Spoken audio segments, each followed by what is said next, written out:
Hello everyone. I know that it's been a while since I've posted a video, and I won't talk too much about my own life or my own experience in the time that's passed, but I'm glad to be back with some ideas that I'd like to share with you and insights, as well as a bit of expression and catharsis that I'd like to unleash and let fly when it comes to the topics I'm about to discuss. Tonight I'd like to talk about Lilith. My previous video about Lilith was somewhat robotic because I was reading from a script, and I liked that video, but there's so much more. And that's part of the theme of this conversation, this discussion I'm really having with myself right now, about what Lilith means, about the position of Lilith in the birth chart, about the signification of this figure, and about the dark, mysterious feminine energy, the goddesses, and all their mystery in general. So the real challenge is finding a place to start. First off, I'd like to say that the masculine and feminine can both be aspects of divinity.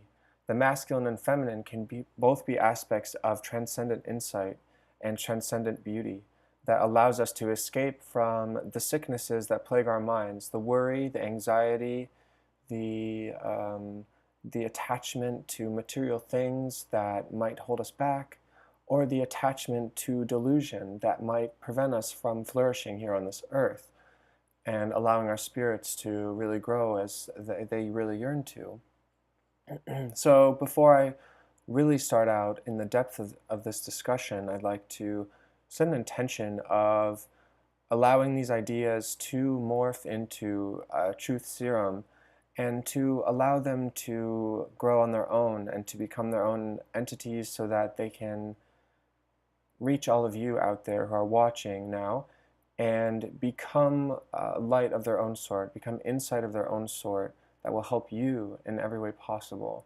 And so the way I'm going to do that is by speaking about things that make sense to me, and by speaking about things that touch my heart and that touch to my experience. And though I'm young, I'm only 25 years old, I feel called to share a little bit of my experience, and I feel called to talk about the patterns I've perceived and to talk about the great mysteries that inspire me. And I'm very glad to have some faithful viewers and some subscribers who are supportive and who watch my content and who look to me for a little bit of relief from the questions that might plague them about life. That said, I don't wish to prescribe any sort of remedies to people. I do not wish to force any sort of belief system on anybody. I do not wish to offend anyone with the words that I choose to speak, and I do not wish to cause any uproarious, angry arguments from the kind of ideas that I'm allowing to channel through my mouth. So thank you again for tuning in, and let's really go. So the first thing I want to talk about is the name of Lilith. I believe I talked in the last video about the derivation of Lilith in the most ancient of cultures, in ancient Babylon, in Sumeria. So what's fascinating about these cultures is that they were cultures that understood the skies. More and more evidence is showing up now of clay tablets and recordings, written records of observations of the stars that were quite mathematical in nature, observations of the moon that made use of extensive mathematics, and they demonstrate a high level of intelligence. But I digress. That gives you a little bit of context about the societies into which this idea of Lilith was born.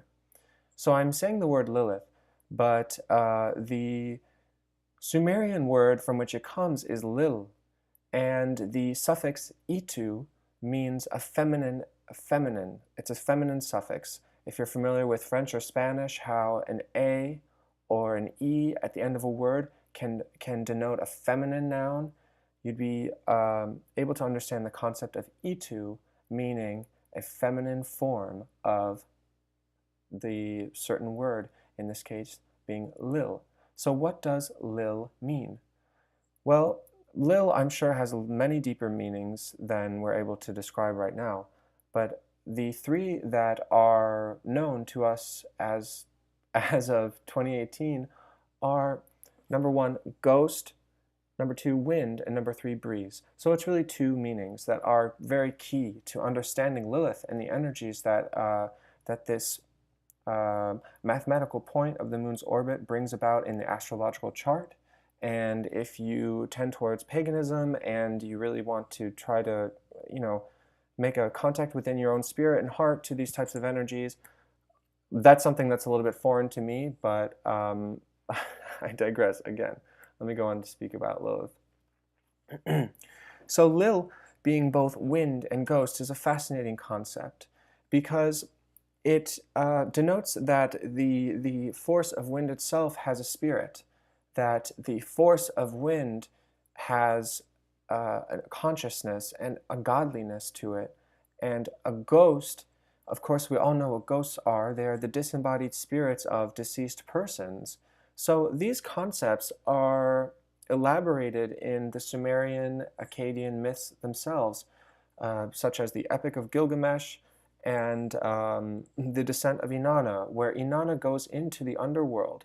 And there's a lot of consequences to Inanna's descent into the underworld. Inanna being the feminine, beautiful feminine goddess associated most commonly with the star Venus. So, side note, whenever I say star or planet, for me, they're interchangeable because in many languages that is the case. So if you're confused or think that I'm ignorant, please inform yourself and don't be offended or caught up by my use of the word star for the word planet. Anyway, moving on. The descent of Inanna is a fascinating story. I'm sure that many of you, if you're familiar with some of these more esoteric or occult ideas, are familiar with this story. It's a beautiful story with so much symbolism. I had the fortune to be able to find a website where I could go through each single word in this story, and I could find out in the translation where some of these words don't make much sense or where some of the words have a deeper meaning.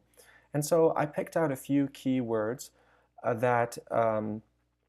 or just one really, that really speaks to the topic that I want to address in this video here. So when Inanna goes into the underworld to visit her elder sister Ereshkigal, she says it is to mourn the death of Ereshkigal's husband, who is known as the Bull of Heaven. So while that is all fascinating and interesting in itself, the real importance of this story to this discussion now is in the concept of the Galu. So these Galu or Gala are the searching, hunting spirits that follow Inanna once she is able to escape from the underworld.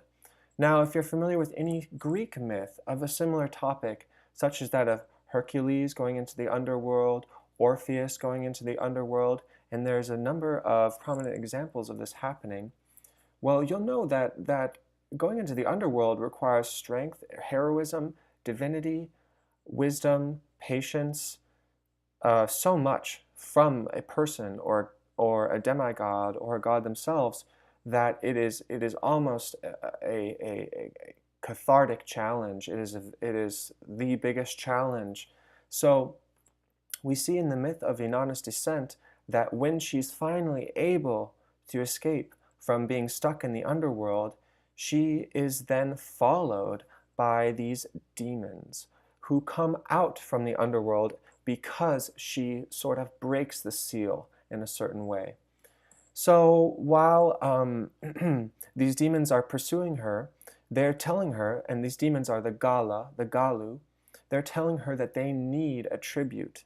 They're saying that since she, trespassed into the underworld, so to speak, that these demons need a tribute in order to satisfy some sort of agreement or some sort of, unwritten law, that there needs to be some sort of sacrifice or tribute or human life entity to take Inanna's place because she upset the balance of the underworld by making her descent. So Inanna goes around and the Galu follow her like dogs, like hounds. And they follow her, asking her, is this someone you want to send to the underworld? They ask, they see her son. Do you want to send him to the underworld? Inanna says, no, I could never send my son. To her vizier, her messenger, her basically personal assistant. They say, do you want to send her to the underworld? No, no, no, I could never. And the agreement finally occurs with Inanna's husband, Dumuzi, whose name means twin, and who's related to the Arabic word for July, which is Tammuz. And this word Tammuz is used all over the Middle East in these Semitic languages as an indication of the midsummer point. And of course, the stars of Gemini and Orion and the galactic anticenter, which mark the sun's highest descent in the sky at the summer solstice. In any case, Dumuzi and Inanna come to an agreement, more or less peaceable agreement. You know, of course, the text has its own flavor. There's its own narration to it. And of course, when it's translated into English, the translator himself or herself is going to have their own interpretation, their own flavor, and their own narrative voice. So essentially, whether it was forced, whether it was begrudging, whether it was violent, Dumuzi agrees to take the place of Inanna. And so what we have at the end of this myth is a fascinating parallel to the myth of Castor and Pollux, as we see in the Greek legend. And that is the arrangement of Dumuzi living in the upper world, or on the earth or in the sky, for half the year, and then the other half of the year making his descent into the underworld to live out the oath, to fulfill the agreement that was made unwittingly by his wife Inanna. So Dumuzi undergoes this task. But really, in this story, like I said before, that single word, the Gala or the Galu, is the important word to look at here. Because Gala and Galu are a class of demons, and demons in Akkadian, which is a sister or a brother language to Sumerian in a lot of respects, is the Alu is a greater term for demon in general, Alu being a general term for demon. So if you remember before, I pointed out that the word Lil means both wind and ghost. And so when we look at the depictions of winds in other cultures, we see parallels with this story and with some words that we find that we can mark down as key words in understanding the energies and the spirit and the history of this divine feminine. So just like in Greek myth, the Sumerians and the Akkadians had their words for the four winds of the earth. And of course, there was the north wind, the south wind, the west wind, the east wind.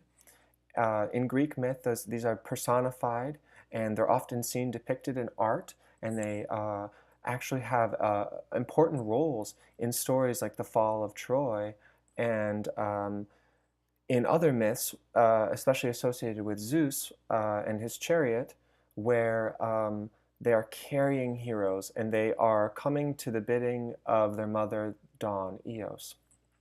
In any case, what I wanted to point out here in this video is that the Sumerian word for the south wind is Ulu, and this Akkadian word is Alu. So the same word meaning demon in Akkadian is the word used for the south wind. So we can see here that Alu and Lil are very similar, and the notion of Lil being both a wind and a ghost is also reflected in the south wind word Alu, also meaning demon. So I'll let you think about that for a second while I look over my notes. So what's fascinating about this south wind is that it is associated with the dog, the star Sirius. This is in the Greek tradition, by the way, where Notus, the god of the south wind, though he was considered favorable to mariners, people at sea, who needed wind, of course, to power their boats, the Greek Notus, the god of the south wind, was associated with destruction of crops. and somewhat of a pestilence. So if you are perceptive, you might notice some patterns developing already within some of the topics that I've covered. We have wind, ghost, and dogs. Okay? If you're familiar with the saying, the hounds of hell will hunt you down, this is both a saying, and also it's a concept that goes back to Norse mythology and mythology the world over. If you look hard enough, you'll see that the dog is associated with this vengeful dark feminine, and it's also associated with the notion of hunting something down, pursuing something like the Greek concept of the Erinyes or the Latin Furies, where they are hunting a man down or even a demigod down for the purpose of justice because they've committed some sort of sin. Now, how does this all tie into Lilith? Well, when we look at the practical, cultural understanding of Lilith back then in the ancient days, it was undeniably negative. That is, many people made amulets, many people recited spells, and talismans were made, and charms, all to pay respect to or ward off this dark feminine energy, which went by the name of Lilitu, or Lilith. So Lilith, despite her bad reputation, of course was the primordial feminine created in order to be the counterpart to Adam. So to look at it in a practical perspective, of course, if we think man is good, we must also think woman is good. If we think the masculine is good, we must also think the feminine is good. But we must also acknowledge that things have been tied up. The lines of the telephone wire are a little bit jumbled. And what we think is evil, what we think is the sorceress, the witch who we must burn at the stake, can also be highly apotropaic. And that word means healing. And this can also be seen resonating in her association with the animal of the snake. Lilith going down in history as a goddess associated with that snake and its poisonous bite. In fact, Lilith was known to have mated or coupled up with the archangel Samael, who was the archangel of poison. So let me distance myself a little bit from those facts which I've just spewed to you, and thank you so much for your patience. I know some of this stuff can really stretch the brain and really cause you to be a little bit overwhelmed by the vastness of history and the vastness of myth and the vastness of all these symbols. But really, perceiving the patterns is like a key to happiness. It's a key to inner joy, because once you allow yourself to break the barriers of whatever logic you've built for yourself, allow yourself to say, I don't know, and I want to know, then you allow yourself to learn greater things and you allow growth. So we must first acknowledge that we don't know something in order to learn something. So, how does one deal with this energy practically in their life? Well, I would say it's a lot like a dog. Dogs can be so warm and so loyal. Of course, dog is man's best friend. But a dog, being on, if you're on the bad side of a dog, that's a really bad position to be at. The fiercer the dog, the more you're going to suffer. The dog will bark, it will hunt, it will run you down, and it can severely maim or kill a human. So we have that duality of the dog. And it can also be seen in the duality of the idea of Lilith herself, being that she was associated with sickness, with plague, and with the destruction of crops, just like the south wind. But also, on the flip side of that, is the apotropaic entity, is the apotropaic healing force that necessarily follows. So this might be a difficult concept to grasp because, of course, human psychology seems designed to point the blame at whoever opens the box. We point the blame at Pandora for letting out all of that despair and worry into the world. But of course, at the end, there was a healing energy of hope. So when we talk about the psychology of Black Moon Lilith in the birth chart as an iteration of the moon energy, we feel a sense of darkness, but we must come to be able to develop our night vision. And that, I'm glad I said that, because that helps me piggyback into the next idea of what Lilith means through the words itself. So the word Lilith is translated in the Bible as hoot owl. I forget the verse, but it'd be easy to look up. You could find the Wikipedia article on Lilith, and you'll see that she is mentioned in the Bible. And it's a word that's very similar to Lilith that is translated as a hoot owl. And a similar occurrence happens in the prologue of the Epic of Gilgamesh, where there's described a tree of life, tended by Inanna, tended by the beautiful feminine goddess, and Lilith sets up in the tree of life.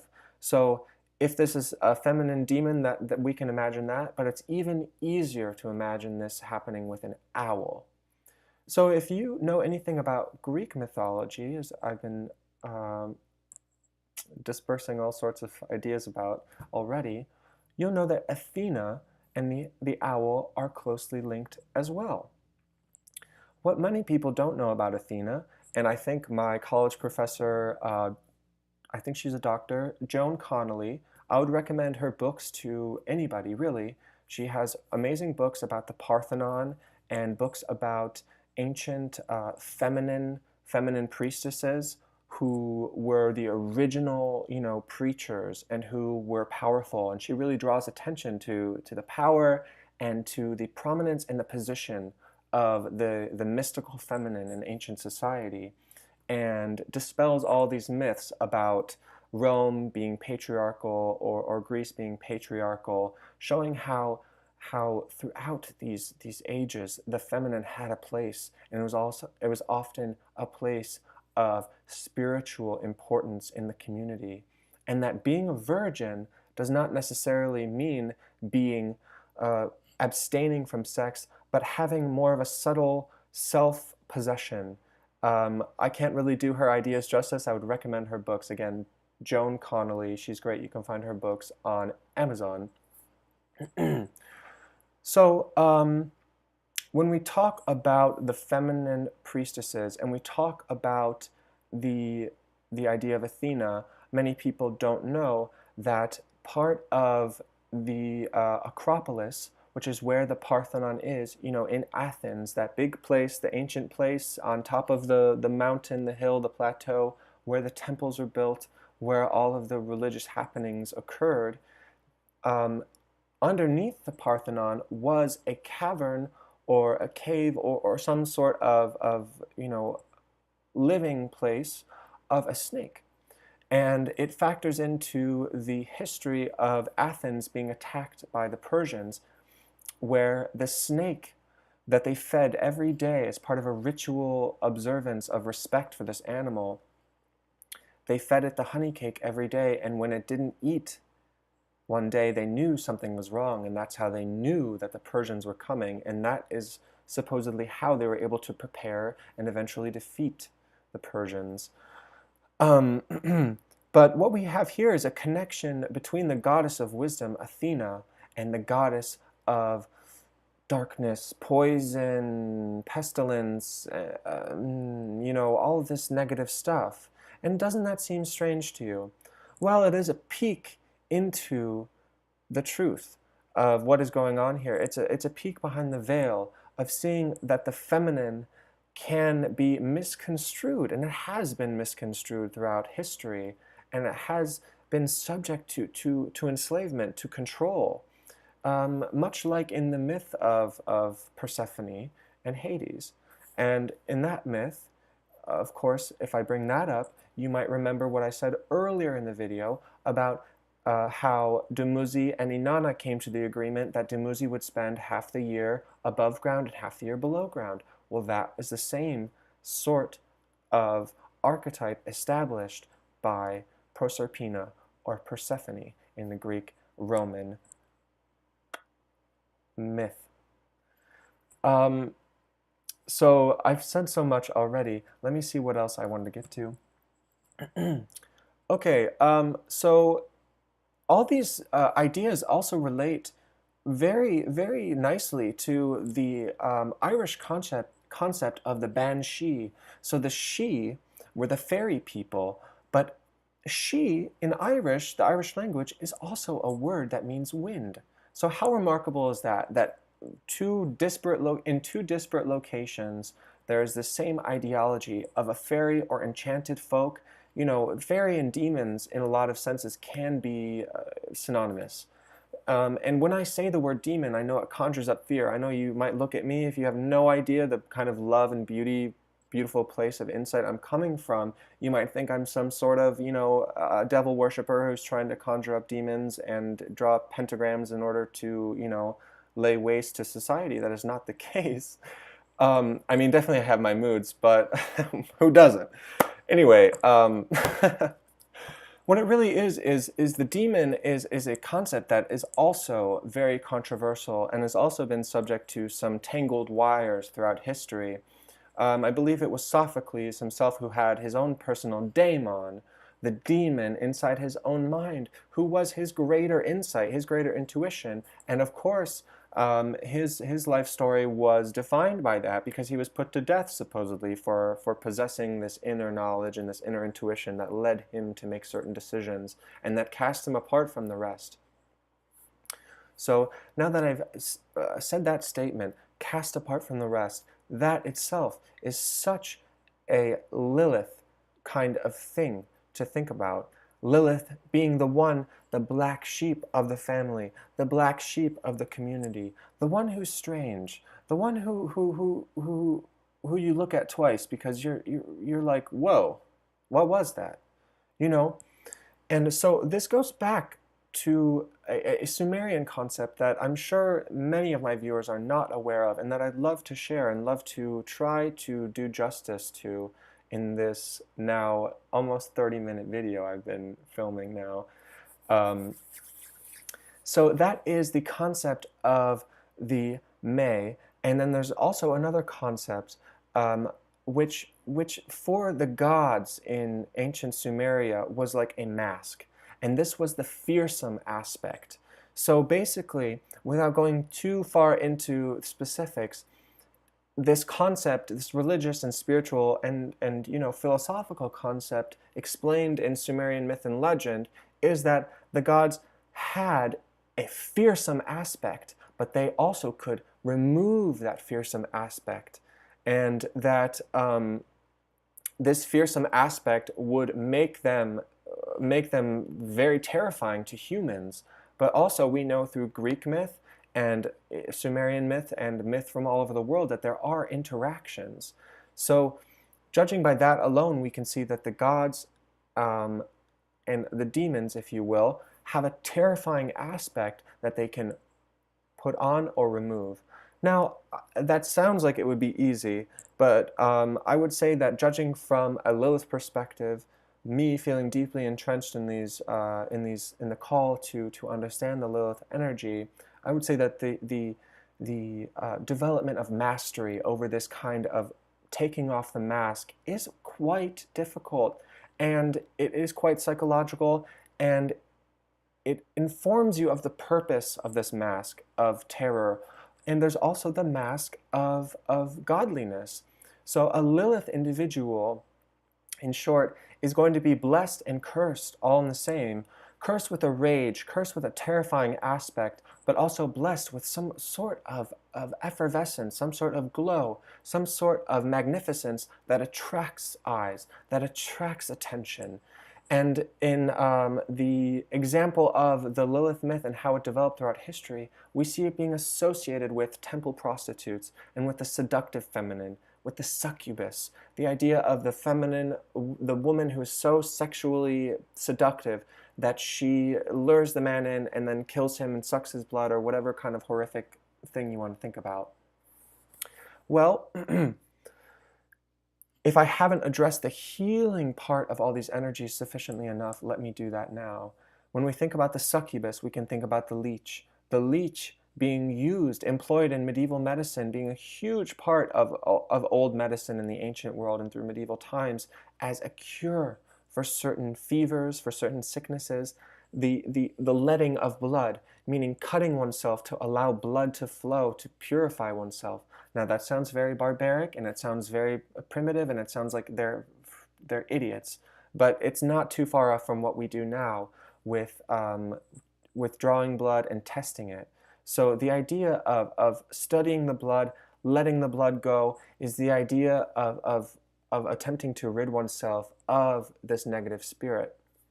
And if I haven't made it clear already, the concept of ghost, wind, and Lilith all encapsulates also the concept of sickness, because in the most ancient context of Lilith's myth and Lilith's personality, Lilith's presence, she was associated with the demons who cause sickness. So here I am at this crux of how do I explain to my viewers, whom I really don't know you personally, but I feel your support and I feel your love, and I thank you so much for that. How do I explain to you that sickness is the other side of healing? Sickness is the other side of growth. Without sickness, how do we know to grow? Without being uncomfortable, how do we know how to move forward? There's always a push, and there's always something that burdens us, that causes us to shed the skin like a snake, to evolve and to transform. And so there are many people out there who take it as their right to happiness, their right to always being protected, when really they don't understand they're fending off growth as well.